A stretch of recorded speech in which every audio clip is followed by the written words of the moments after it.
اقرأ باسم ربك الذي خلق خلق الإنسان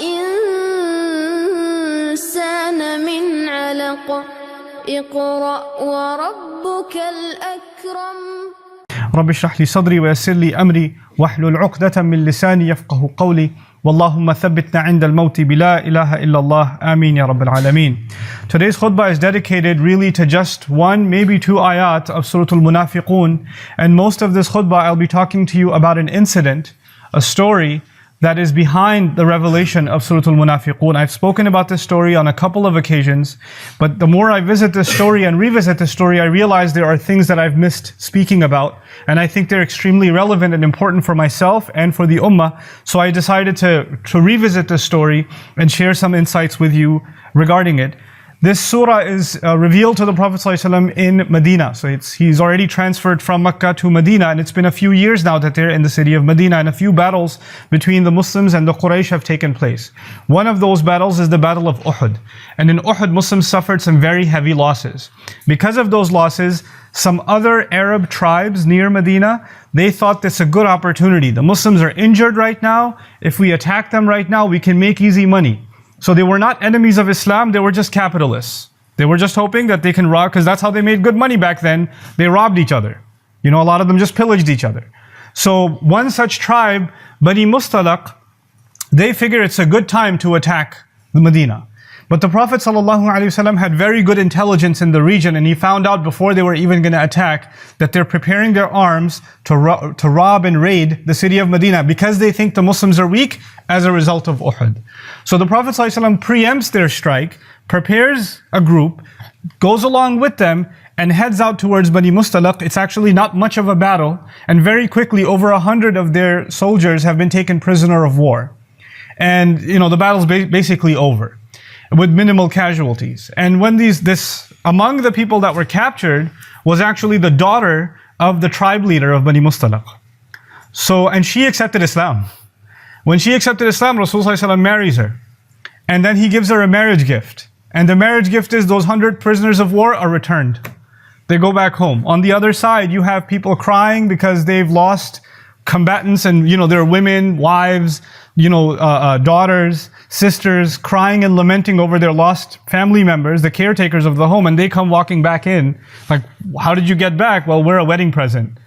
And and when that happened, the entire tribe became Muslim. Everybody took Shahada. So this was one of the easy and very profound victories of Islam. One that really boosted the morale of the Muslims, and especially something that the Muslims needed given the circumstances of Uhud and how demoralizing Uhud was. This was a real boost to the morale and the positive attitude of the Muslims. Anyway, on the way back, from this good experience, on the way back, a strange incident occurs. And that's what this story is about, this surah is about. On this way back, there was a well, and there were people lined up to get water at the well. And in that line, there's the Muslim army, and the Muslim army is made up of people that are from Mecca, the Muhajirun, the migrants, and the Muslim army is also made up of people from Medina, the Ansar. You should know, if you don't know the Arabic terms, Muhajirun are people who migrated for Allah's sake. So they left everything behind and came in their loyalty to the Prophet ﷺ. So when we call someone a muhajir, it's actually a very noble term. It actually means they sacrificed everything to be with the Prophet ﷺ. They left their home, they left their property, they left their businesses, they even left their families in some cases, and just came because of La ilaha illallah Muhammadur Rasulullah sallallahu alaihi wasallam. So anyway, some of the people there are muhajirun. Other people there are ansar. Ansar are basically the people of Medina who aided, who provided not small but huge amounts of aid. You see, musa'id in Arabic is someone who helps, but a nasir in Arabic is someone who helps a great deal, a huge amount of help. The Ansar were people who offered unimaginable kinds of help to these muhajirun that come from Mecca. They provide them home, they're not well off themselves, but they share their homes with them, they share their livelihood with them, they share, literally every part of their life with them, and put themselves at an inconvenience. Nowadays, you and I live in 3-bedroom, 4-bedroom, 5-bedroom homes, and a guest comes over and you can't use that extra office room anymore, and that agitates you. Back then, their homes are one room. That's all they are. And if you want to make a separate bedroom, draw a curtain. There you go, separate bedroom. And they're not coming over for an hour or two. These are living with each other now. Families living with each other like this. This is not a small thing to do what the Ansar did. Allah even says, وَيُؤْثِرُونَ عَلَىٰ أَنفُسِهِمْ وَلَوْ كَانَ بِهِمْ خَصَاصَةٌ. They give others preference over themselves even if they're starving. Even if there's starvation afflicting them. Like not just if they're hungry, if they're starving, you know. But anyway, so these are the Muhajirun and Ansar. They're in line at this well, and it just so happens that one of the Muhajirun, one of the people of Makkah, his name is Jahjah. It's an interesting name, Jahjah, and he's the servant of Umar radiallahu anhu. He's in line, and he gets into a little argument with another member of Khazraj, Sinan ibn Wabr. This other Sinan fellow and this Jahjah fellow, they start arguing with each other, fighting with each other, and Jahjah basically kicks him. And he kicks him hard. And when this happens, the Ansari, meaning the person from Medina, the Sahabi who got kicked from Medina, got very upset. And he said, you from Makkah, you get to do this to me? You can't do this to me. And so he cried out. And he said, Ya ma'shar al-muhajir, Ya ma'shar al-ansar. And another narration says, Ya al-ansar, meaning Ansaris, people of Medina, come. Look at what this guy did to me. And then the other guy, Jahjah, says, wait, you're going to gang up against me? I got my gang too. So he goes, Ya al-muhajirin. And all the muhajirun in the camp, they gather behind him. And what was originally an argument or misunderstanding between two people turned into two groups. And ready to just fight each other because they're all stressed out and, you know, and where did this come from? Where did all of this mess come from before we go on with the story? When you say La ilaha illallah, then your nationality becomes secondary. Your ethnicity becomes secondary. Your language becomes secondary. What connects you to another person now is stronger than any of those things. What connects you to another person now is La ilaha illallah. It's thicker than blood. That's what connects you. And the Sahaba understood this. It's not like they didn't understand this. But you have to know that our bond with each other of Islam is not the only bond human beings have. Human beings also have tribal bonds, tribal affiliations. We also have national affiliations. We also have ethnic affiliations, language affiliations. It's okay if you're from Bangladesh or Pakistan or Egypt or whatever, and another Bangladeshi walks in and you guys start talking to each other in Bangla. That's okay because you connect at a level of language. That's natural. If you go to New York City, there are entire neighborhoods that are entirely in Mandarin. Like even the store signs are in Chinese and Mandarin.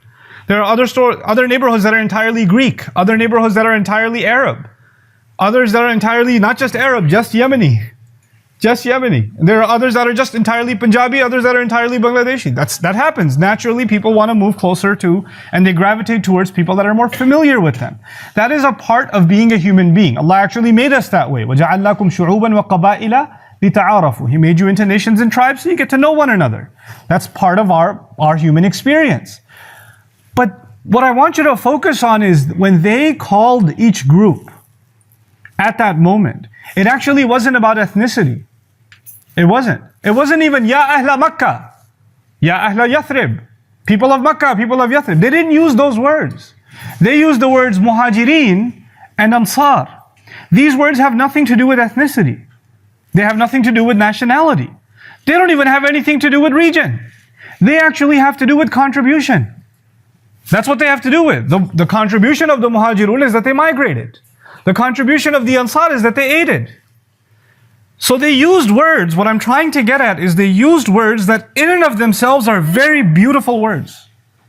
These are words that Allah uses in the Quran to describe the greatness of these people. These are not small words. These are far more dignified words than any ethnicity. So on the one hand, there's a fight breaking out, but on the other hand, there's a think of beauty here too embedded that the Sahaba, before they see themselves as people of Makkah, they see themselves as Muhajirun. And before they see themselves as people of Medina, they see themselves as Ansar. But something is in there that says, you can't treat me this way. You came from outside and we help you, and you're going to kick me like that? Wait a second. And then some tribalism is in there somewhere, and it comes out. So this report comes to Rasulullah sallallahu alaihi wasallam. And he says, Da'uha, leave it. Leave it. فَإِنَّهَا كَلِمَةٌ مُنْتِنَةٌ. This is a muntina word. Now muntina is a little tough to translate. A literal translation, like Lisan al-Arab, in Ibn Manzur's Lisan al-Arab, they translate it as الرائحة الكريهة, a disgusting smell. A disgusting smell. Rasulullah says the words they used have a disgusting smell. That's why, leave it. It has a, you know, like when something smells bad, you walk away from it and you leave it. So that's the imagery of the saying of the Prophet ﷺ. The words that have been used here are too disgusting, they smell too nasty, get away from them. Don't indulge in them, don't go near them, don't bring them up again. That's what he's saying. Now, what words did they use any dirty words? Did they use any bad language? They used beautiful words. I told you they used Muhajirun and Ansar. So why would Rasulullah ﷺ take the words that are actually in the Quran? These words are in the Quran. And they're not used in a bad way. They're used in the most beautiful of ways. You know? These are people Allah praises in Quran. And yet Allah's Messenger calls them, you know, smelly, disgusting words that you should get away from. We're learning something very powerful about our deen. It's not just about using the right words. It's the intentions behind those words. You can say the best words. But when those words are being used to cause a division, when they're being used to stir up a gang mentality, when they're being used to stir up, we are this way and you are that way, and separate the ranks of Muslims, then even the best words can become filthy. Even words that are in Quran can become filthy. Language isn't just about words. Language is about what attitudes are behind those words. Just to make that simple to understand, there's different ways of saying Alhamdulillah. Somebody says they have a problem. How's it going? How are things? Alhamdulillah. How are things? I have a lot of problems. Alhamdulillah, I guess. You still said Alhamdulillah, but you said it in a smelly way. That's not how you praise Allah. The same thing with salam. When you say salam to somebody, there's a way to say salam. When you say salam to somebody, there's no argument left. There's no quarrel left. You basically said, I'm at peace with you, and I hope that you have everything in your life is peaceful. And I pray Allah descends His peace on you too. But we're good. We got nothing.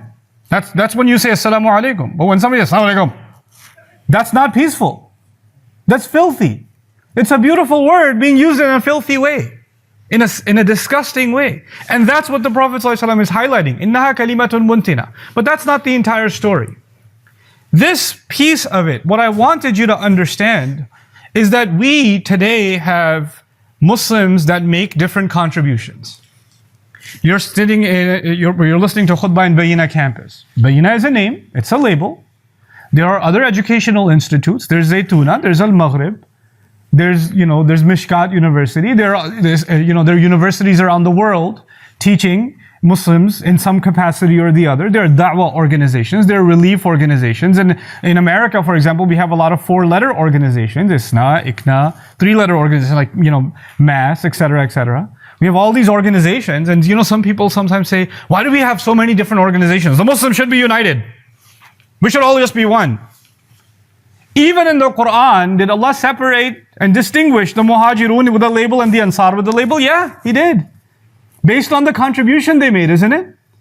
Every one of these organizations, every one of these efforts has a unique contribution to make. Perhaps even in a unique community. We're blessed to live in a city where there are tons and tons of masajid. So what if they're not under one organizational banner? So what? So what if some people came together and started praying inside of a storefront, and then they raised enough money to build a masjid? That's the story of lots of masajid.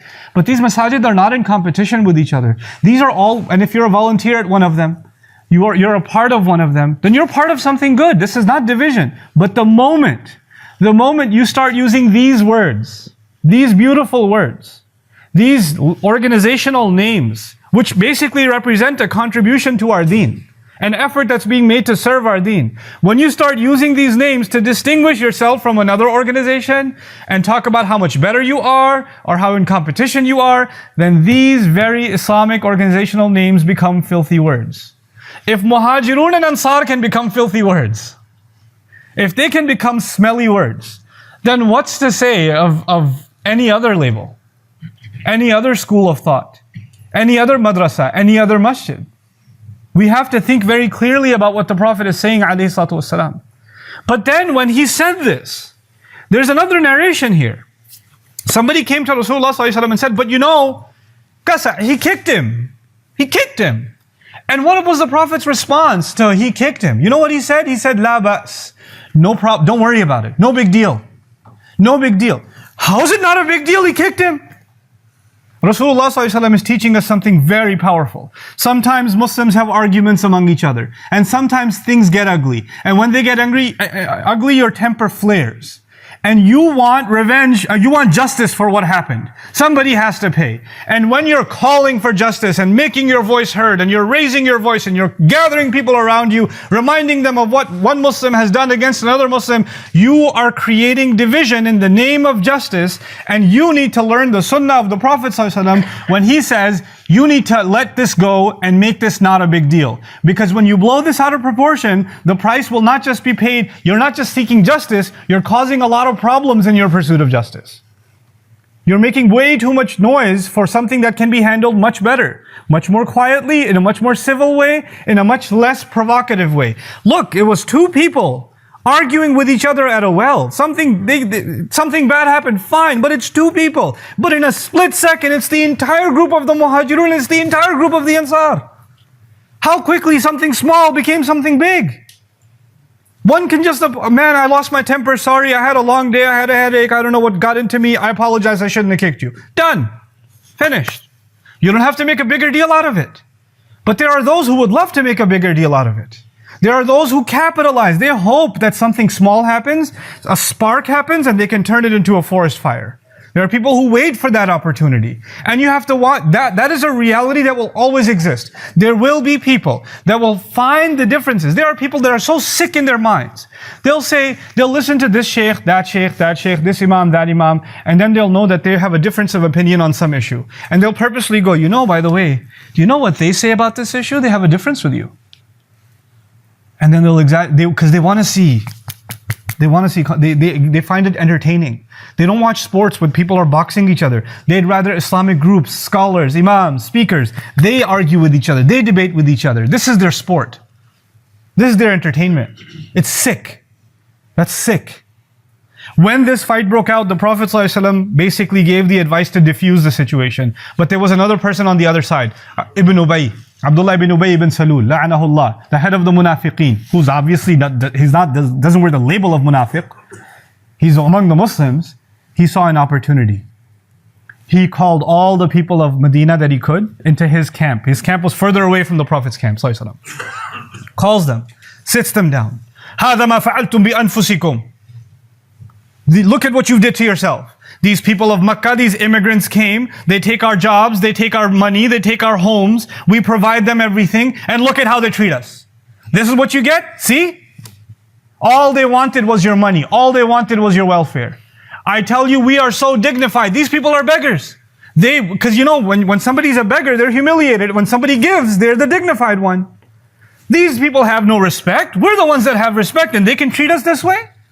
You know what they remind me of? كما قال الأول سمن كلبك يأكل. He gives a speech and he says, they remind me of the old Arab saying, when you give your dog until the dog gets fat and it bites you. He called the Muhajirun dogs. In his speech, in his camp, he did this. And he's doing this to capitalize, to build the emotion and the sentiment of the Ansar against the Muhajirin. And he swears, he says, you know, the second we go back, guys, the moment we go back to Medina, لَيُخْرِجَنَّ لَعَزُّ مِنْهَا الْأَذَلُ. We, the most dignified, should get rid of these humiliated people. Watch, stop spending on them. He says, he swears to God, he says, if you just stop giving these people charity, watch them disappear and they'll live on welfare somewhere else. You know? لَا تُنْفِقُوا عَلَى مَنْ عِنْدَ رَسُولِ اللَّهِ حَتَّى يَنْفَضُّوا. Don't spend on all these people around the messenger. Watch them disappear. They'll just disappear. Watch. They're only here for your money. And then they treat you like this. So he's giving this poisonous speech. See, on the one hand, the Prophet ﷺ is saying, let it go. End it. It's a disgusting, filthy word. Don't exaggerate it. And on the other hand, this guy is putting fuel into the fire. He wants to make the fire bigger and bigger. What he didn't know is there's a young boy sitting there, Zayd ibn Arqam. 10, 11 years old. He's sitting in the audience, listening to this entire poisonous speech. He runs over and tells his uncle what Abdullah ibn Ubay said. His uncle goes into the camp of the Prophet ﷺ, where Umar is sitting there too. And he says, this is what Abdullah ibn Ubay is saying. Who narrated it? This is 11-year-old Zayd. That's who narrated it. Now, what is the Prophet supposed to say? Well, we can't trust a child. Child could make anything up. How can we rely on it? No, no questioning. Zayd said it? No questioning. As a matter of fact, Umar sitting next to him said, I know a guy, Ammar. I want you to give me permission. I'll get Ammar. He'll walk into their camp, slowly walk up to Ibn Ubay ibn Salul, who's giving this speech, and slit his throat. Just give the word. I got this. I know just the guy for the job. Rasul says, La ya Umar. No, Umar. That's not what we're going to do. You know, because the people will say, Anna Muhammadan yaqtulu ashabahu. Muhammad kills his people. Before I go any further, why would Umar say kill him? Isn't that barbaric? Like Sharia law gets you to kill people? Understand what's happening here. They're a military.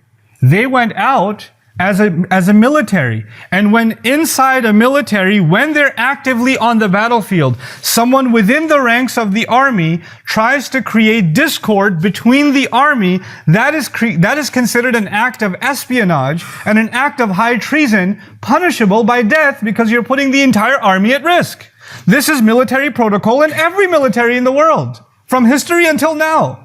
This is considered high treason. So when Umar says kill him, he's not saying some Islamic rule of killing him. He's saying that's how we deal with treason in the military.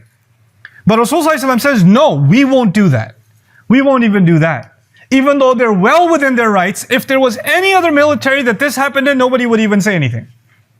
Nobody would say, that's of course, that's what you do. But he doesn't.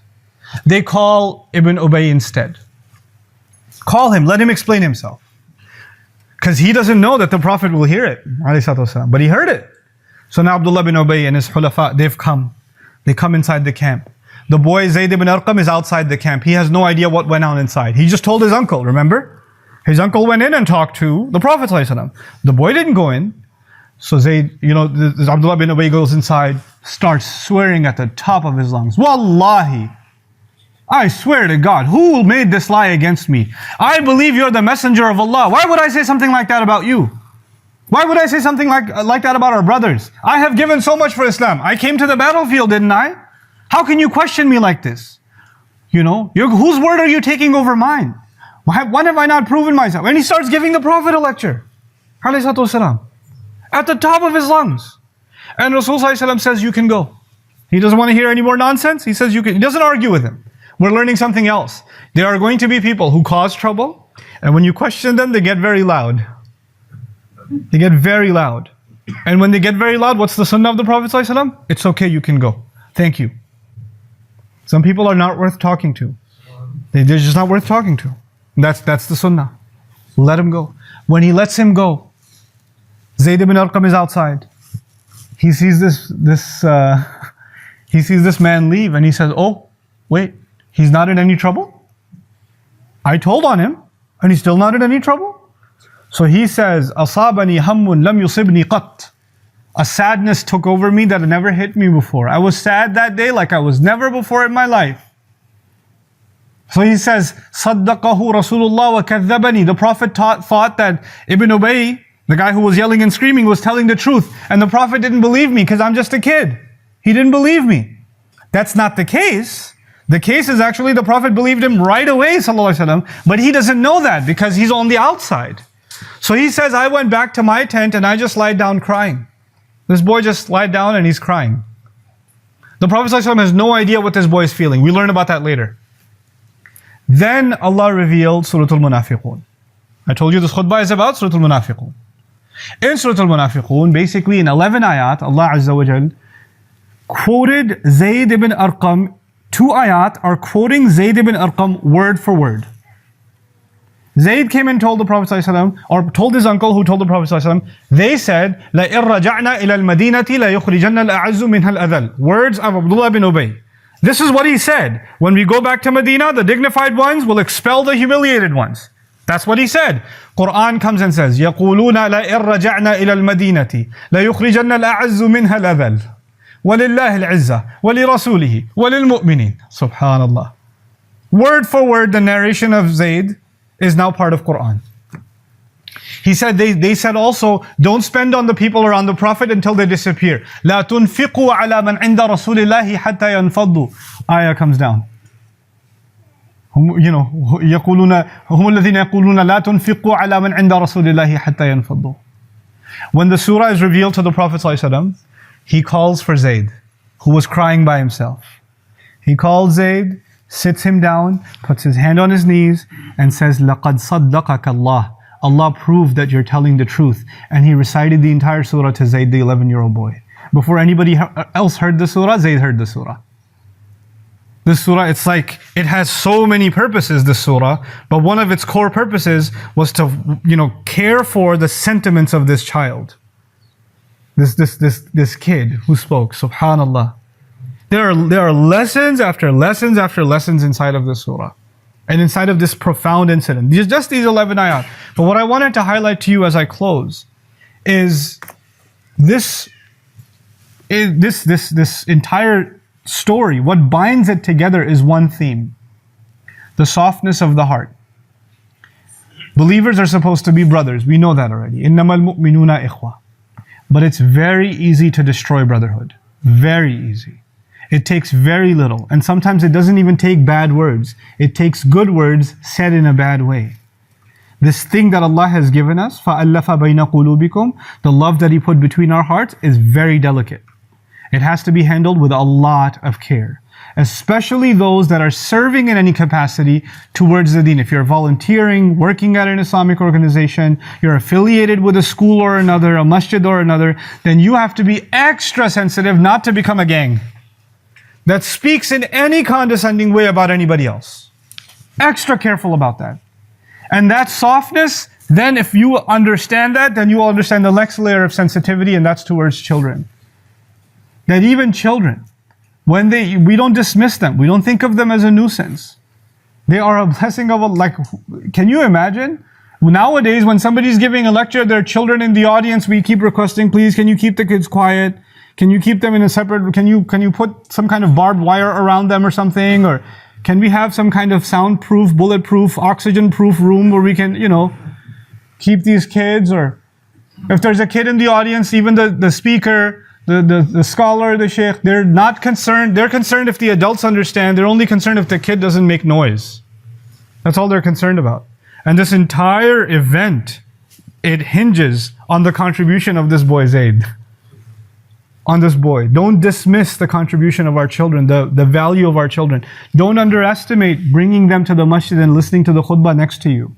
When you bring your kids, sit with them. Sit with them. Don't have them wander off on their own. Sit with them. Teach them the adab of sitting in the masjid. Listening. When you go to a dars, take your kids with you. It's okay, they'll be bored one or two times, but some of this stuff will stick in their head, and 15 years later, it'll save their life. You don't know what will stick and what won't stick. May Allah Azza wa Jal make us soft towards one another and clean in our intentions towards one another. May Allah Azza wa Jal not make us of those who forget that the real contribution to our deen is with sincerity to Allah Azza wa Jal. Barakallahu li wa lakum fil Qur'an al-Hakim wa nafa'ani wa iyyakum bil ayat wa dhikr al-Hakim. اقرأ أخيا